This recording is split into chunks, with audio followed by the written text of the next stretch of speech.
आज हम इस वीडियो में सीखेंगे भिन्नों का आरोही क्रम एवं अवरोही क्रम कैसे हम निकालेंगे यानी लिखेंगे।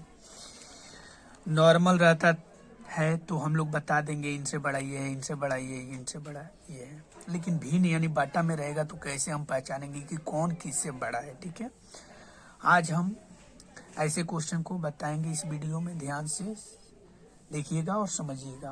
और हाँ, भिन्न के आरोही एवं अवरोही क्रम को हम 3 विधि द्वारा हम बताएंगे। पहला जो विधि होगा भाग विधि, दूसरा विधि बताएंगे वो एलसीएम विधि, तीसरा जो बताएंगे हम ट्रिक मेथड यानी शॉर्टकट फॉर्म बताएंगे। तो हम आपको सबसे पहले भाग विधि बताएंगे, ध्यान से देख। और हाँ, आप एक कॉपी और पेन लेकर अपने पास बैठिए, जो हम बताने जा रहे हैं उसको ध्यान से देखिएगा और अपने कॉपी में नोट कीजिएगा। ठीक है, चलिए पहला जो बताएंगे हम भाग विधि से। इसी क्वेश्चन पर हम तीनों विधि बता देंगे आप लोगों को। ठीक है, ध्यान से देखिएगा और समझिएगा। चलिए देखिए, भाग विधि डिवीजन मेथड से हम बताने जा रहे हैं इसको। तो भाग देकर निकालते हैं, यानी 3/5 का मतलब होता है 3 अंदर और 5 बाहर।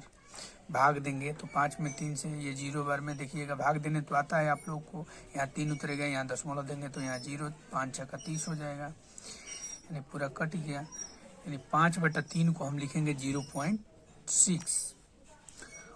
अब देखिए 7/9 मतलब 7 को अंदर 9 को बाहर। यहाँ 0 बार में जाएगा तो 0, 7 उतरेगा, यहाँ दशमलव देंगे तो यहाँ 0, 9 7 63, फिर यहाँ 7 उतरा फिर 0, 9 7 63, फिर 7 0, 9 7 63, यानी ये आते रहेगा 0.7777 आते रहेगा। फिर देखिए 11/3 मतलब होता है 11 को अंदर, 13 को बाहर निकालना है। ठीक है, तो इसमें भाग देंगे 0 बार में जाएगा तो 0, 11 यहाँ उतारे दशमलव दिए तो यहाँ 0, 13 8 होता है 104, 13 8 104 लिख दिए। फिर घटाएंगे 0, फिर 0 1 उतर गया 13 चौका 52, 13 चौका 52 यहाँ से घटाएंगे, 13 5 65 ज़्यादा हो जाएगा इसलिए 52 तक ले जाएंगे। फिर घटाएंगे इसमें 108 0, 13 छक्का 78, फिर 2 0, 13 1 13 जाते रहेगा। ठीक है, तो इसको मान लीजिए कि इतना ही लिखना है। ठीक है, एक है 0.6, एक है 0.777 और एक है 0.8461।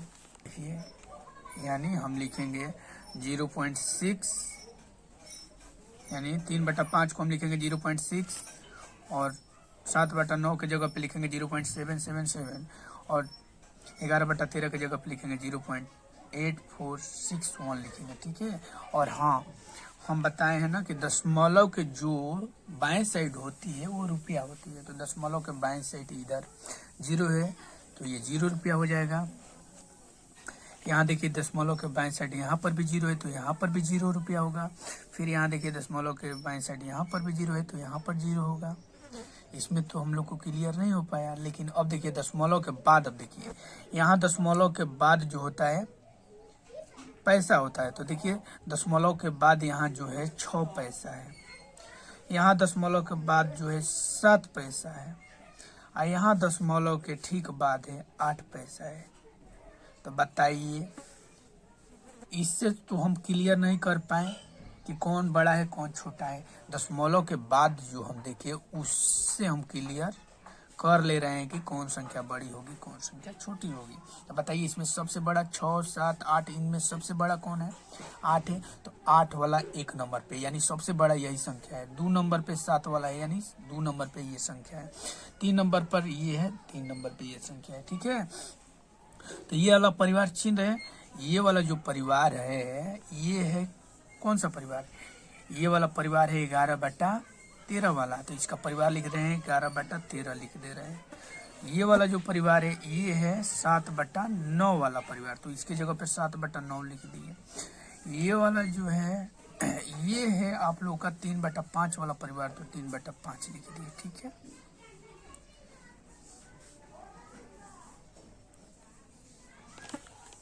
समझ गए? सबका परिवार को लिख दिए यहाँ। ये वाला है, देखिए सबका परिवार लिख दिए, ठीक है। अब इसमें तो मालूम चल गया कौन बड़ा है कौन छोटा है, यानी सबसे बड़ा ये है और सबसे छोटा ये है, उसके बाद ये है। तो इसमें बताइए आरोही क्रम में अगर लिखना होगा तो कैसे लिखेंगे? आरोही क्रम में अगर लिखना होगा तो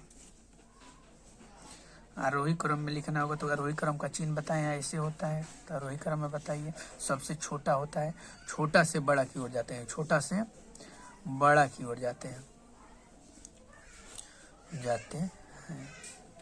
तो बताइए इसमें सबसे छोटा, इसमें सबसे छोटा तो दिख रहा है 3/5, तो 3/5 लिखिए। फिर दिख रहा है 7/9, 7/9 लिख दिए। फिर उसके बाद 11/13, 11/13 लिख दिए। यानी ये छोटा से बड़ा की ओर जा रहा है, ये आरोही क्रम हो गया। और आरोही क्रम में अगर लिखना होगा तो इसे हम आरोही क्रम में भी लिख दे रहे हैं। आरोही क्रम में यानी बड़ा से छोटा की ओर, यानी सबसे बड़ा 11/13 यहाँ, इससे थोड़ा छोटा 7/9, ऐसे थोड़ा छोटा 3/5। और वही आरोही क्रम में, समझ गए? ये भाग मेथड है, ठीक है। भाग देकर आप पता कर सकते हैं कौन संख्या बड़ी है और कौन संख्या छोटी है, ठीक है। अब हम इसी क्वेश्चन को आप लोग को एलसीएम मेथड से बताने जा रहे हैं, ठीक है। तो 2 नंबर हेडिंग डालिएगा इसी में, एलसीएम मेथड। एलसीएम मेथड संख्या है यही 3/5, 7/9 और 11/13 है ना। इसमें क्या किया जाता है, सबसे पहले एलसीएम लेते हैं, नीचे वाला कर लेंगे ना। तो नीचे वाला का जब एलसीएम निकालिएगा, निकाल कर देखिएगा 885 आएगा, ठीक है। अब एलसीएम के बाद क्या करना, बट्टा पे का जोड़ नियन करना है, जैसे बट्टा पे का जोड़ होता है ना वैसे करना है। तो इसमें इससे भाग देते हैं, तो इसमें इससे भाग जब देंगे तो 117 आएगा। 117 ऊपर वाले से गुणा किया जाता है, तो 117 में 3 से गुणा कर दिए। फिर कॉमा है तो कॉमा दे दिए। फिर इसमें इससे भाग देंगे हम तो होगा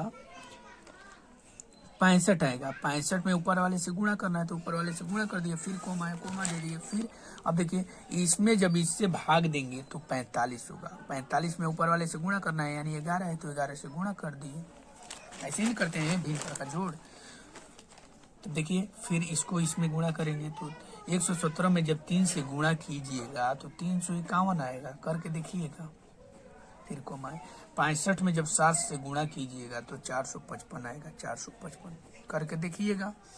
45 में 11 से गुणा जब कीजिएगा तो 495 आएगा, 495 लिख दिए। और नीचे जो है उसको लिख दे रहे हैं।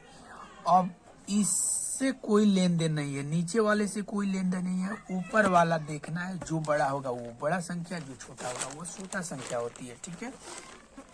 तो इसमें 351 है, 455 है, 495। इसमें तो सबसे बड़ा तो यही दिख रहा है, तब जाकर ये दिख रहा है, तब जाकर ये दिख रहा है, यानी सबसे छोटा ये है, सबसे बड़ा ये है, उसके बाद ये है, उसके बाद ये है, ठीक है ना। तो इसको भी लिख सकते हैं। तो ये वाला बताइए 351 जो है 3/5 वाला परिवार है, तो 3/5 क्या है इसमें लिख दिए इसका जगह पे।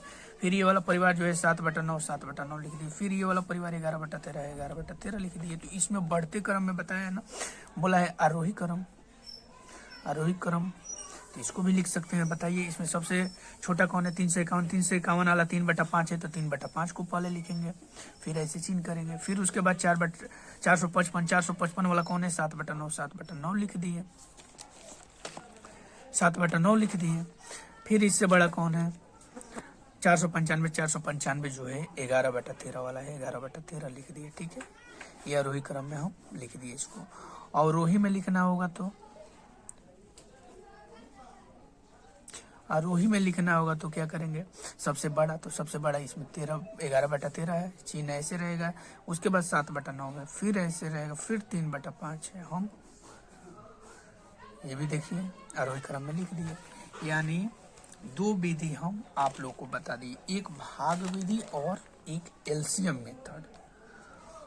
मुझे विश्वास है कि आप लोग दोनों मेथड आप लोग आसानी से समझ गए होंगे और अपने कॉपी में दे इसे नोट कर लीजिएगा, ठीक है।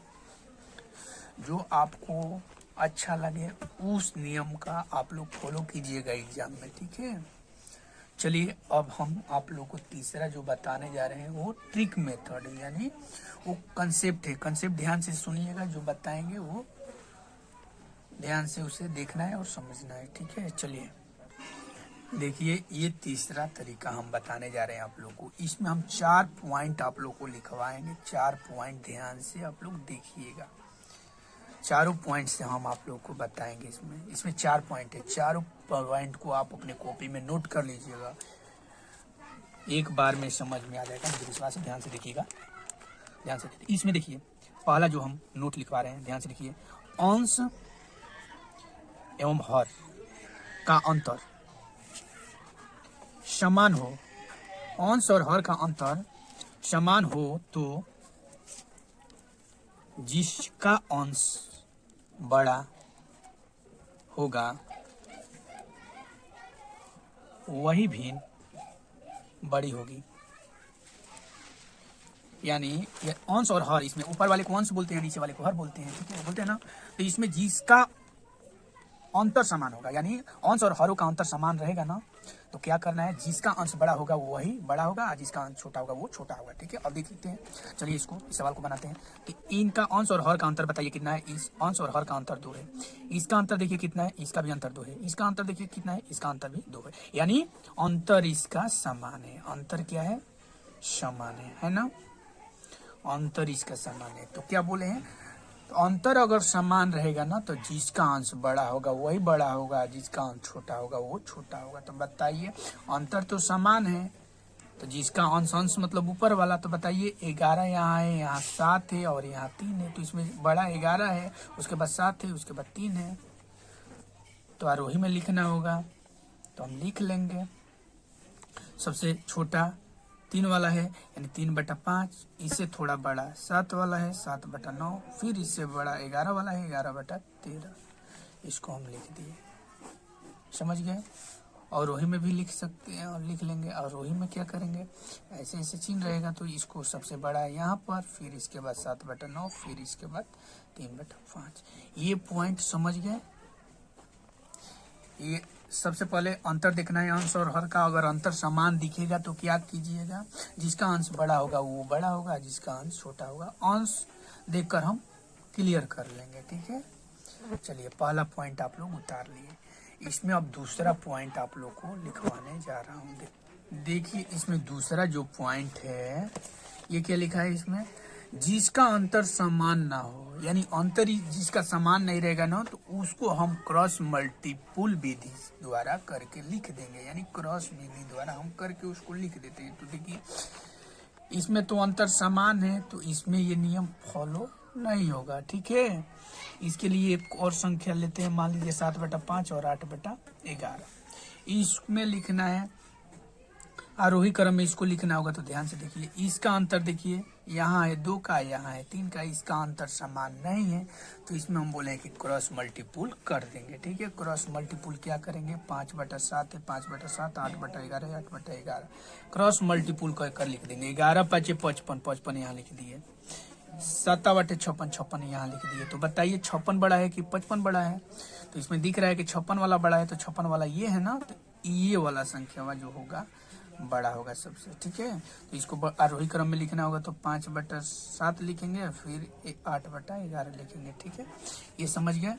यानी अंतर समान नहीं रहेगा किसी का भी, तो उस जगह हम लोग क्रॉस मल्टीपल विधि द्वारा हम लोग उसको सॉल्व करते हैं, ठीक है। समझ गए क्या करना है। अगर अंतर नहीं समान रहे, अगर अंतर समान नहीं रहेगा, तो आप लोग क्रॉस मल्टीपुल करके देख लीजिएगा।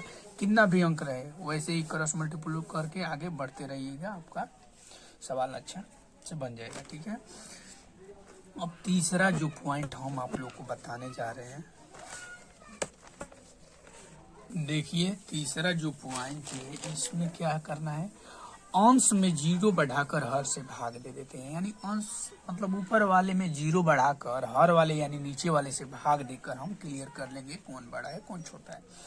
चलिए, तो यहाँ 5/7 है, 5/7 लिखिए, यहाँ 8/11 है, 8/11, यहाँ 2 शून्य लगा दीजिएगा, ठीक है, और भाग देकर देख लीजिएगा, ठीक है।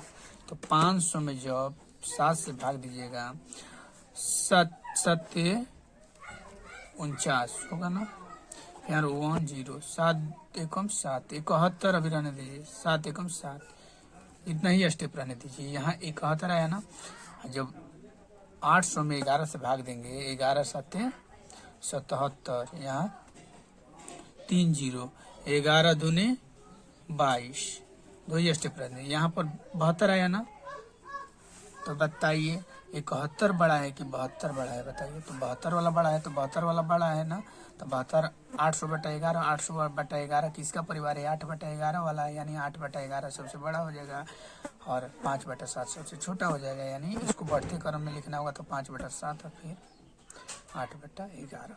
ये वाला नियम जो है पर माने सभी पर ये नियम फॉलो हो सकता है। यही एक नियम है ना जो हर जगह भी हम इसको फॉलो कर सकते हैं, ठीक है। जब देखिएगा हर जो अंश से बड़ा होगा तो उसमें क्या करिएगा, शून्य विधि का नियम लगाइएगा, 0 डालकर उसमें भाग दे दीजिएगा। जो 2 स्टेप चाहे 3 स्टेप तक लीजिएगा, उसके बाद छोड़ दीजिएगा, ठीक है। 2 स्टेप हम बोले, 2 स्टेप लीजिएगा, उसके बाद देख लेंगे कि कौन बड़ा है कौन छोटा है। इतने में ही आप लोग को पता चल जाएगा। आशा करते हैं कि आप लोग को ये तीनों कंसेप्ट आप लोग को समझ में आया होगा। अगर अच्छा से समझ में आया होगा तो बताइएगा, और अच्छा से समझ में नहीं आया होगा तब पर भी बताइएगा। फिर से हम आप लोग को ये बातें दोहराने की कोशिश करूँगा अगले वीडियो में। अगर वीडियो आप लोग को समझ में आया होगा तो इसे ज़्यादा से ज़्यादा शेयर करना और इसको लाइक और सब्सक्राइब कर देना। Thank you.